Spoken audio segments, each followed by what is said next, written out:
Pattuvam government higher secondary സ്കൂളിന് സമീപം മാലിന്യം തള്ളുന്നത് പതിവാകുന്നതായി പരാതി. മാലിന്യം തള്ളുന്നവരെ കണ്ടെത്താനോ തടയാനോ നടപടി സ്വീകരിക്കാൻ പട്ടുവം പഞ്ചായത്ത് അധികൃതർ നടപടി സ്വീകരിക്കുന്നില്ലെന്നും ആക്ഷേപമുയരുകയാണ്.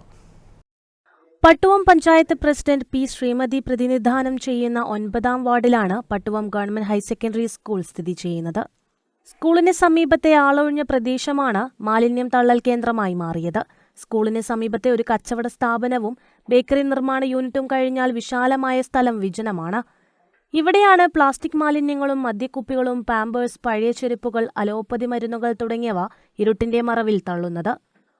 ഉയർന്ന സ്ഥലത്ത് തള്ളുന്ന മാലിന്യത്തിൽ നിന്നും താഴ്ന്ന പ്രദേശങ്ങളായ മുള്ളൂൽ, കുന്നൂർ എന്നിവിടങ്ങളിലേക്ക് മഴവെള്ളത്തോടൊപ്പം മാലിന്യവും ഒഴുകിയെത്തി ഗുരുതര ആരോഗ്യ പ്രശ്നങ്ങൾക്കിടയാക്കുമെന്ന ആശങ്കയിലാണ് നാട്ടുകാർ ഉള്ളത്.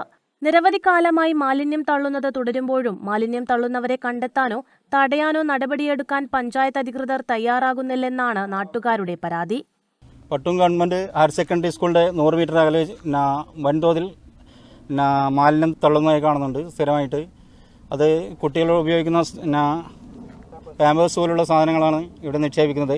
രാത്രിയുടെ മറവിലാണ് ഇതുപോലുള്ള സാധനങ്ങളിട്ട് കടന്നു കളയുന്നത്.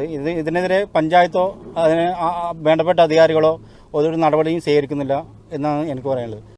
News bureau, Taliparamba.